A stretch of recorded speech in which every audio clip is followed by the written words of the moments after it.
अस्सलाम वालेकुम दोस्तों, हिंदी स्पीच थेरेपी की इस वीडियो में फिर से आपका खैर मकदम है।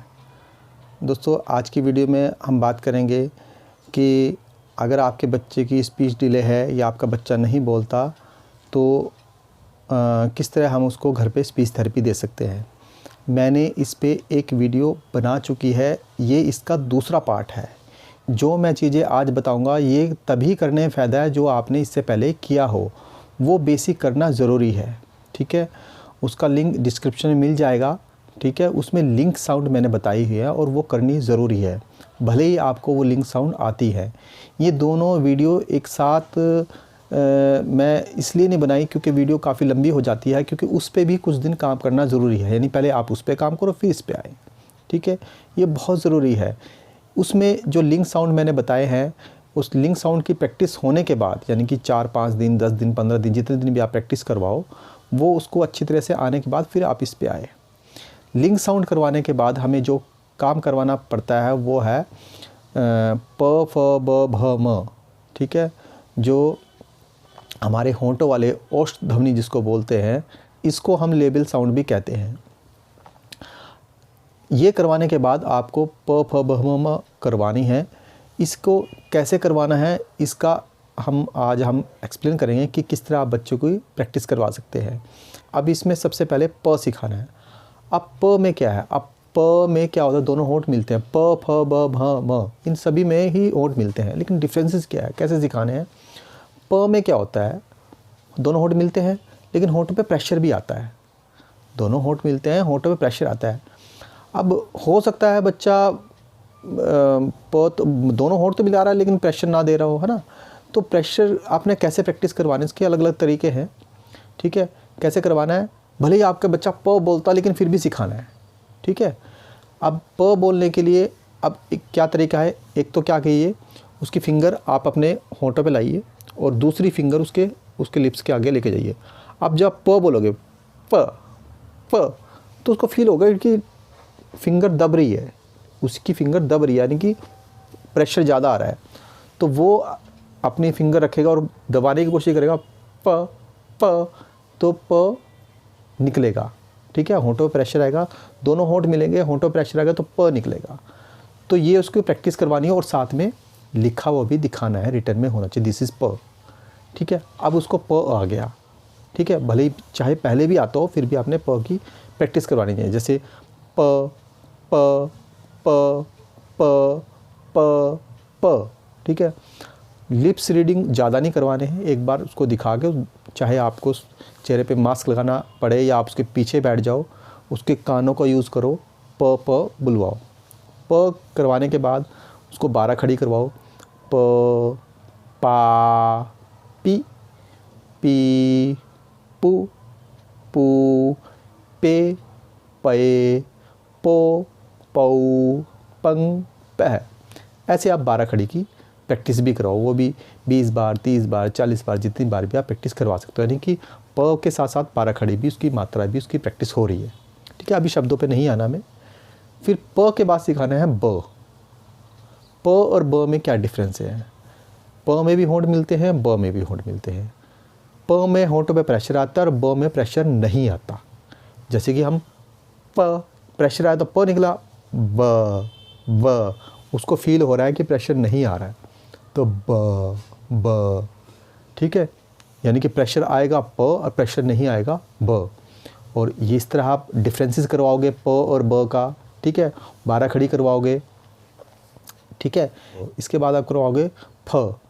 फ में क्या है, इसमें भी दोनों होंठ मिलेंगे, होंठों पे प्रेशर आएगा और हवा भी निकलेगी, फ फ फ, यानी कि फ फ, उसकी फिंगर बाहर को निकलेगी क्योंकि प्रेशर आएगा, फ फ, और होंठों पे प्रेशर आएगा तो फ निकलेगा। भ में क्या है, होंठ हवा निकलेगी लेकिन होंठों पे प्रेशर नहीं आएगा, भ। अब इसके भी कई तरीके हैं, भ भ, ऐसे भी आप प्रैक्टिस करवा सकते हो, भा भा, होंठों पे प्रेशर नहीं आ रहा लेकिन हवा निकल रही है। ये 4 कॉन्सोनेंट मैंने आपको बताए हैं, क्या क्या डिफरेंसेस हैं।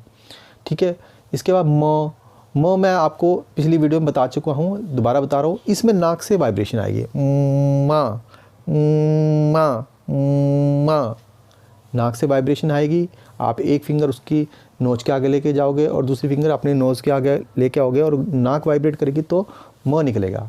यानी कि पांचों कॉन्सोनेंट में होंठ मिलते हैं, लेकिन जो डिफरेंस है मैं वो बताने की आपको कोशिश की है।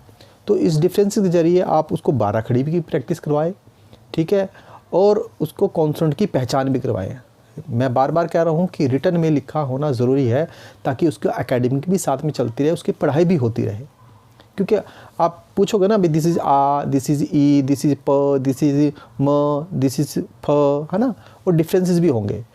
आप उसको जितना ज़्यादा बुलवाओगे उतना ज़्यादा अच्छा होगा। अब मान लीजिए आपने लिंक साउंड भी उसको सिखा दिए और प फ ब भ म लेबल साउंड भी सिखा दिए। अब करना क्या है कि आप छोटे छोटे शब्द सिखाओ उसको। छोटे छोटे शब्द ऐसे हैं जो आप उसको दिखा सकते हो। जैसे प सिखाना है, प से पापा, बहुत इजी शब्द है। पापा, पापा, पापा को दिखाओ, पापा कौन है। मम्मा, मम्मा, मम्मा, है ना। और फल, फल, अब फल में अब ल तो हमने सिखाया नहीं, तो आपका ध्यान फ पे होना चाहिए, ल पे नहीं होना चाहिए। फ की जगह, ल की जगह और कुछ बोले, फाल, फा, ऐसे ही बोले, लेकिन फल तो बोलने की कोशिश करें ना, क्योंकि ल तो हमने सिखाया नहीं। हमने उन कॉन्सेप्ट को के ऊपर ध्यान देना है जो हमने सिखा दिए, ठीक है। तो भालू, भू भू, है ना।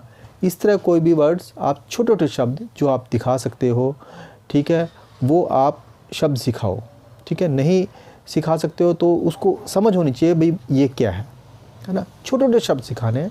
सेंटेंसेस पे अगर आप आते हो, जैसे ये कौन है, ये पापा है, ये मेरे पापा है, ये मेरे, चाहे वो किसी तरह का बोले, लेकिन ये मेरे पापा है, छोटा सेंटेंस हो गया।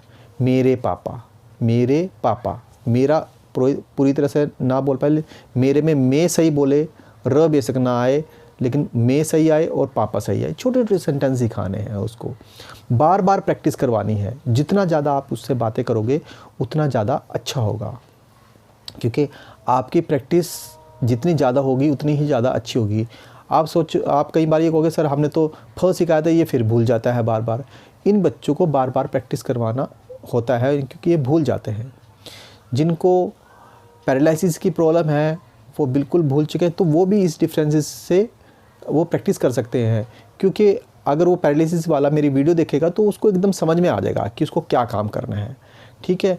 तो मेरी वीडियो को देखें और मेरी वीडियो के साथ साथ भी प्रैक्टिस करें, शब्दों की प्रैक्टिस करें।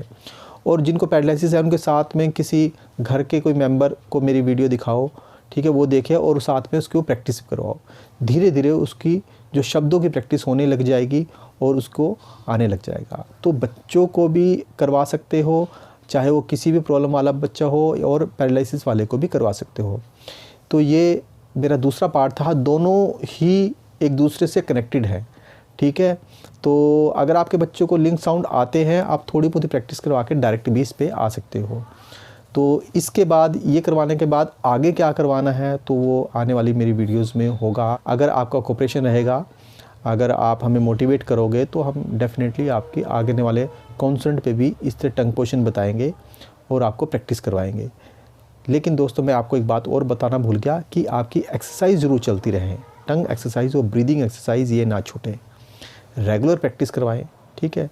एक्सरसाइज की मैंने बताया था, आप अभी शुरू में बेसिक है तो कोई सी भी आप प्रैक्टिस करवा सकते हो। छोटे छोटे सेंटेंसेस करवाएं, वर्ड्स की प्रैक्टिस करवाएं, लेकिन उन्हीं वर्ड्स पे ज़्यादा ध्यान दें जो आपने सिखा दिए, बार बार रिपीट करवाएं, ठीक है। और बाकी आप ऑनलाइन क्लासेस भी ले सकते हो, ठीक है, हम आपको गाइड करेंगे जितना गाइड आपको कर सकते हैं। उम्मीद करता हूं दोस्तों आपको मेरी वीडियो अच्छी लगी होगी। मिलते हैं अगली वीडियो में एक नए टॉपिक के साथ। जब तक के लिए खुदा हाफिज़, बाय।